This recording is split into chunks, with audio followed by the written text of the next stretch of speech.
going, everyone? Welcome to the preseason interview for the coach of the Tijuana Gengars. Or is it Gengar or Gengars? Gengar, I guess. Singular? Gengar? Because I've seen it written like two different ways. I'm like, is it Gengar? Is it Gengar?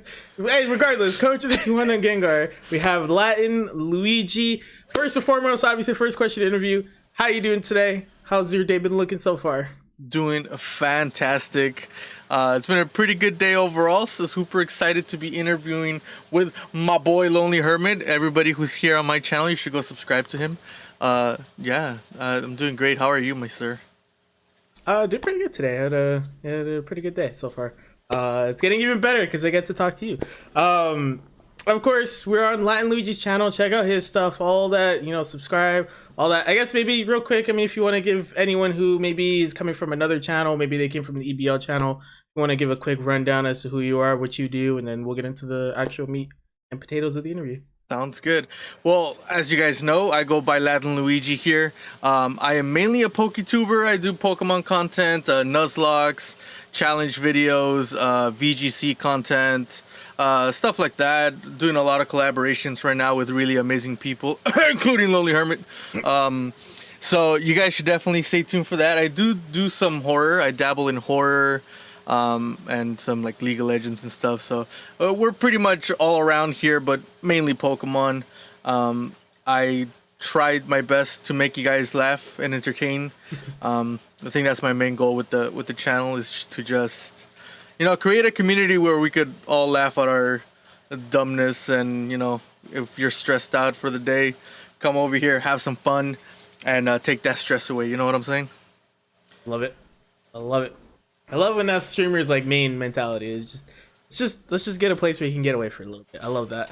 But yeah, that is Latin Luigi. To anyone, like I said, who's not familiar with him, maybe you're coming from the EBL channel or whatever, that's him. With that being said, let's get into the real meat of this interview.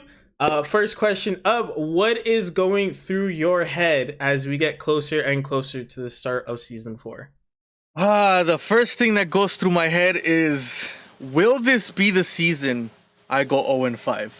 That is this is going through my head, because the team I built for this season is definitely something to be seen. Like, you have to appreciate its full glory to know exactly why I think I'm not gonna win a single match.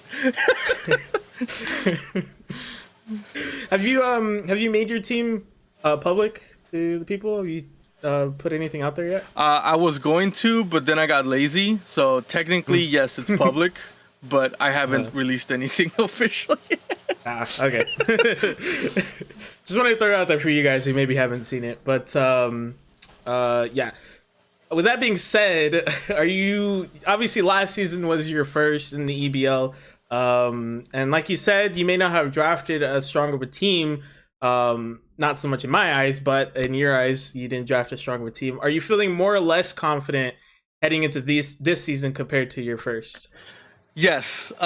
Even though I came in with the mentality of, this time I'm having fun. I'm not going to go try hard.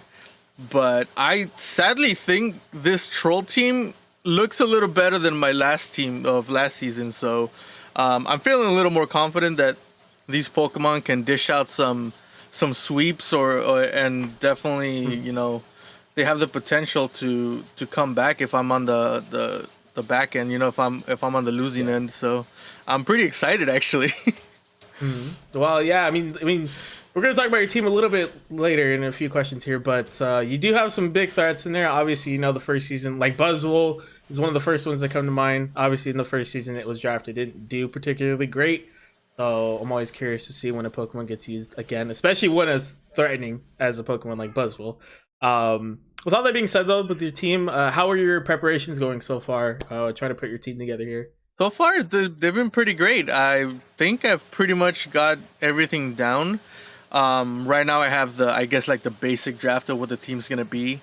I'm sure later on I'm gonna change my mind, like every one of us does, because that's just what happens. Sometimes you just make some last minute changes. Yeah. But I pretty much got the bones of the team done. So pretty excited.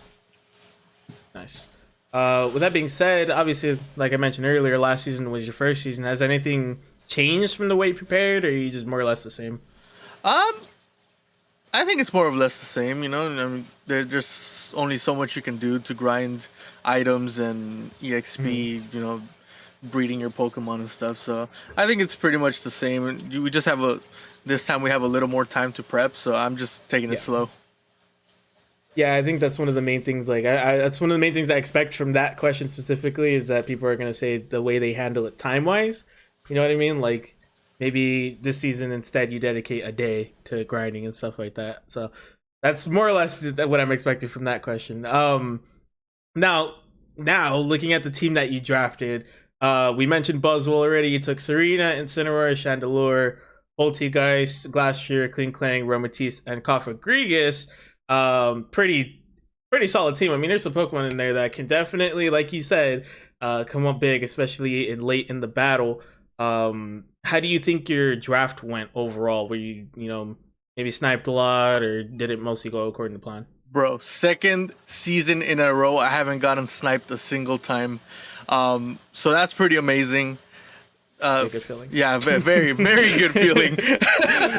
So I can't wait for season 5 when I finally get my full team sniped. You know what I'm saying? Everyone's Yeah. trying to get revenge on me. So Did you have a plan? You don't have to get specific with this, but did you have like a plan heading into the draft? Like, did you or what I mean by this is like in the week leading up to the draft, was your plan set in stone? Like, I'm getting these 9. There's no changes. This is my plan. That's that. yes, I had the team fully prepared. I did have some backups, like any smart person during a draft would have. But I was pretty set on my 9. A lot of the Pokemon that I had, I don't think that they did not have any replacements because of the way I built the team and the idea I had behind it. So it was kind of scary. So I kind of my mindset was take the ones that I know don't have replacement and go with those first. Yeah. Hey, it's a good plan. I mean, clearly it's been working out for you. So still looking at your team here, how are you feeling about the team you were able to draft? I mean, obviously it seems like you meticulously planned it out and you got your 9 ready to go. So how are you feeling about this team you were able to draft? I am feeling amazing. I'm super excited. This is the first time I'm gonna put this in, the first time I put it out publicly, but I'm super excited to finally be using a theme team. And if you guys can't figure out what that theme is, I'm gonna go ahead and say it right now. This is a Beauty and the Beast themed Pokemon team. Oh, that's right. We talked about that. Yes, and Yeah. I'm super excited to use it, bro. Yeah, that's right. I remember when we talked about that. Yeah. Okay. Because for a second there, I was like trying to figure out when you said theme, but I remember we did talk about that. So yeah, that makes sense. I mean, to be fair though, some of them are. I mean, I feel like this kind of leads into the next question, but I feel like Poltegeist is definitely gonna be one that people might not necessarily keep a super eye out for, but it's a dangerous one. Now, like I said, that kind of leads into the next question. Are there any Pokemon on your team that you feel have a good shot of getting MVP throughout the season? You don't have to get specific about the sets and stuff like that. Just a Pokemon that coaches maybe need to keep an eye out for as the season rolls on. I think out of all the Pokemon that I have, a lot of the Pokemon are kind of well known to do good. So I'm sure people are gonna have those on their, on the scope. But I definitely think between Poltegeist and Klinklang, I think people are gonna have to watch out for those more than they think they're going to have to. And I just want to see people's faces when these Pokemon bust out their special techniques and just sweep someone or something. I can't wait for it, bro. That's yeah. With that being said, I mean, do you feel that either of them are underrated? Like, at least from like a competitive side, do you feel that you mentioned Klinklang, Poltegeist. Is there anyone on your team that you feel is maybe underrated? Definitely them two. Just because I don't see them used competitively at all. Obviously, there's Pokemon that do what they do a lot better than they do. But those two were essential to the theme team because Poltergeist is obviously Mrs. Potts and Kling Clang is Mr. Cogsworth, so I couldn't change them. Yeah, that's true. I mean, yeah, that makes sense. That's why now it's making more sense why your 9 was really a lot more locked than it seems, or it seemed. But moving on, how confident are you in your ability to fully utilize this team to its max potential? You know, how are you feeling about being able to bring them to the top? I think I'm very confident. One, because it's one of my favorite styles of teams to build. I gravitate a lot towards these kinds of teams. And if you guys can figure it out, I'm not afraid to say it because it's one of those things that no matter whether you know it's gonna happen like in your face. Yeah. Like there's nothing you can do about it. This is absolutely a trick room team, and I've always gravitated to trick room teams because, you know, speed kills, my guy, and then when you switch it around, it's like, what do I do? So trick room teams are super fun to play, but they're very difficult to get a grasp on. Like, Yeah. you really need to know when to set up the trick room and like when, you know, when it's safe to do so or when you absolutely need to. So there's a lot of thinking that's gonna have to happen on like move sets and like turns on when I do things, but I feel pretty confident. Like I said, I've always kind of gravitated towards this kind of team, so I've had practice with them, so I'm pretty confident. Taking notes. I'm just kidding. For those of you who might not know, we do face each other the very first week of season 4, so it's gonna be fun. With that being said, do you think your team will be able to stack up against the rest of the league? I mean, obviously we've seen all the other teams now. Do you feel, you know, like looking at your schedule and all that stuff, speaking of the schedule, do you think your team will be able to stack up? No. Honestly though, like some of the teams that were drafted this season, I feel like each season the teams get like more and more stacked. And this season is no stranger to that. It's just like some of these teams have power in them, and no matter what, you're gonna have to watch out for everyone. But I think my team has enough power and bulk to be able to withstand pretty much anything that's thrown at it. And like I said, with that trick room, I really don't have to worry too much about speed because once the trick room goes up, I know I'm gonna be the fastest thing out there. So I'm pretty confident on being able to actually at least get to playoffs again. That's what I'm hoping for. Speaking of which, I mean, let's take the focus out a little bit. Let's move back to the league. You mentioned that we do face each other week 1. We're also in the same division. You're in the Johto division alongside myself, and obviously it's really Timmy B. What were your thoughts when you saw your division for the first time? Easy lane. Speed through. Just roll through everyone. Nah, I'm just kidding. Pretty excited to you know, be in the same division as 2 of my very good YouTube friends. So not that I'm not friends with everybody in here, but like I met you guys like early on, so it's pretty exciting to like have to compete against you guys. So I'm super excited to get to play against you guys and see how well I can do. You know, us knowing each other very well, the mind games are gonna be extra spicy. Yeah, it's gonna be a lot of fun. So obviously, looking at your schedule here, probably should have had it pulled up before I was gonna ask this question. You have me, you have Nate Tube or the Walton Wingles, you got the Detroit Luxrays, you got the DC Starmies, obviously, and then the Atlanta Braviary to wrap up the season. Did seeing your schedule make you more excited for the season to start? 100%. First of all, I get to battle you, which you were already in the was it season 2 that you were in? So you're coming back with experience, so that's already exciting. Again, you're one of my closest friends here on YouTube, so that makes it even more exciting. I don't have to wait till the end like I did with Landon season 3. And then NateTube, I know NateTube like has it out for my neck since like the last season when I beat him.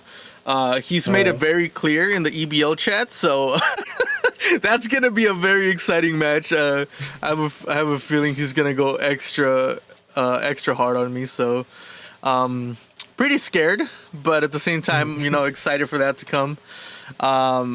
What's my third one? Where am I?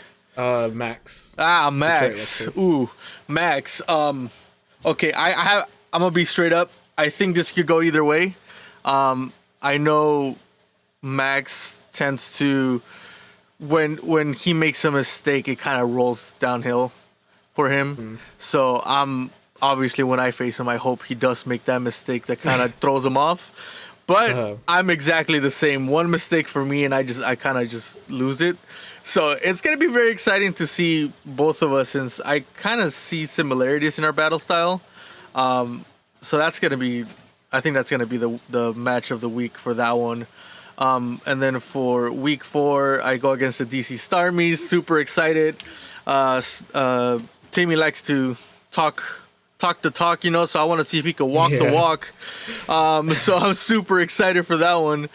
And then the last one, I'm ending the regular season the way I started it last season, and I was super excited to see how much Maddie has grown and what our second battle is gonna look like. I'm pretty sure it's gonna be a lot harder than the first one. That's for sure. Yeah. So you just went through your schedule. In terms of difficulty, how would you rate your schedule out of 10? I'd give it about a 7. It starts at a 10 though, right? So 10 being like the hardest, right? Yeah, 10 would be the hardest. 0 would be like the easiest schedule ever. Stop trying to confuse me, bro. But yeah, I think a 7 is fair enough. I got some new people who I don't know how they play against, people I've fought for the first time, so it could get difficult out there for me. So you brought up NateTube as someone who maybe has it out for you. Like he said in the EBL chat, he definitely wants to win that rematch. But would you consider Nate who would you consider a rival in the league that you're going to be facing this season, or at least you would hope to face maybe in the playoffs? Yeah, I think this time I'm gonna have to say it's probably Bob. He knocked me off the playoffs. I gotta say Bob. If I can have a second chance to fight the Indiana Igglybuffs, I would absolutely love it. Not out of revenge, but more out of, can I even defeat this guy? Like, if I lose the second time, I think at that point I'm just gonna be like, yeah, I'm never defeating this guy, so I would just give up. I'm not even gonna lie, but I gotta at least try a second time. yeah, that's true. And again in the playoffs, who knows? Maybe you'll knock him out this time. It'd be a really nice storyline. Oh yeah. Now, still looking at the league here, which teams, in your opinion, look the most dangerous, not including your own? Let me see. I might have to pull these bad boys up because I don't remember some of these. Okay, so we got Max with the Derek 2.0 team. Let's see. Your team looks pretty nice. I know Humberto came in here not like messing around, but his team looks disgustingly stacked. I don't get why he says his team's not good, and then it's probably one of the scariest ones in here at the moment. I'm not gonna lie though, Nate's team looks pretty stacked as well. I think he did a really good job this season drafting. His team looks really, really good. Sadly, Maddie's all bug team has a very, very common weakness. I think he's gonna struggle with that. Yeah. So I mean, the champions team is pretty stacked too. I mean, he came in blazing, my guy. Yeah. And then Bob's team looks terrifying as well. I think I think those would be my top 3 teams that I would watch out for: the ex-champ, the current champ, and then Bob. I mean, they know how to draft. They know how to draft. Yeah. You got to give it to them. Their teams are pretty strong looking. So on the flip side, are there any teams you feel might be underestimated but perform beyond expectations that are put on them? I think the one team I'm looking at that I think is gonna get underestimated a lot, for some reason I'm thinking is Landon's team. Like, I'm looking at it and they all have Pokemon that do their job better than the ones they have, the ones he has. But I think the synergy he built around them is pretty good. I think he might have a little difficulty playing around with this team, but I think he could pull it off. And I think a lot of people are gonna think like me. We're like, this team doesn't look very well structured, but some of these Pokemon can surprise you. I'm looking at me and Sha right there. Yeah. Probably the most, like, out of all of them, probably the most out there is Mincho. It's like, I don't think anybody expects the power this Pokemon brings. Yeah. To be fair, I hated it when what's his face had it in was his name Marshall in Black and White? Yes. Black and White too. That's like. So now let's bring the focus a little bit back more on your team. How do you think you will perform this season? I think I don't know. For some reason, I think it's gonna be very even. I'm gonna take some losses and I'll take some wins, but I think the problem is that I think some, like, the wins that I win are gonna be like very decisive, and the battles that I lose are gonna be dumpster. Like, just there's gonna be no in between. I think that's what's gonna happen. Okay. Are there any specific goals you might have for this season, whether short term, long term, whatever they may be? Do you have any specific goals? The only goal I have this season is to show off the prowess of Poltergeist. That's it. That's it. I just want people to sip some tea with me. You know what I'm saying? I like it. I love when people give goals that aren't necessarily, because, I mean, look, all of us have the obvious one, right? Win it all, or at least get to playoffs, right? Those are 2 of the most common ones. But I love when people give different goals like that. I love it. So we'll definitely have to touch up on that again in your postseason interview. But now, the final question to top off the interview: why are you going to be champion of the Elite Battle League at the end of the season? I'm going to be champion at the end of this season because people are gonna succumb to the power of Trick Room, and I think the Horsey is. I know people. I don't even know if people know how to fight against this thing. This thing is like nowhere to be seen, but it's like one of the strongest Pokemon out there. So I think last year's gonna carry me. I said it. I said it. I mean, it's scary, dude. It's scary. It is scary. Like, when I saw you dropped it, I remember that it has the ability. It's like an Ultra Beast, because it's got like Beast Boost in in that sense. So yeah, I agree. Last year's scary. Now, with the interview portion out the way, is there anything you would like to plug to your people, and again to anyone who might be new to you, just coming from the EBL side of things? Is there anything you would like to plug? This is your time. Take it away. There you go. That's all I have to say. No, I'm just kidding. I don't know.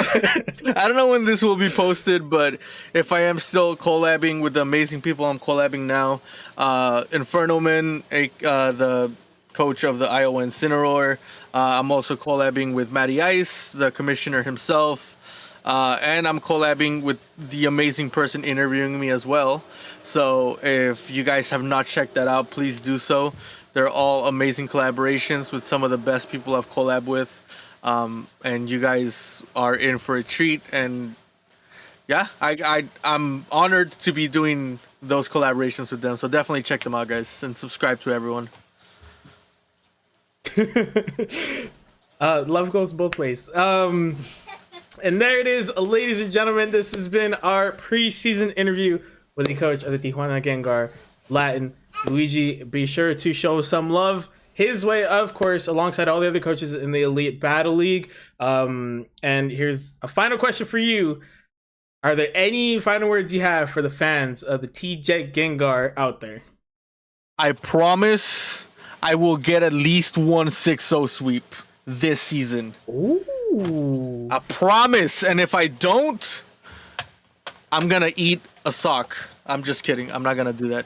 But still, I'm sorry. I will not disappoint my fans this season. I love it. I wish you good luck. You, Luigi, wish you good luck on the season. And we'll be seeing all of you fans out there real soon for the start of season 4. Take care. Have a great day. Bye. Goodbye.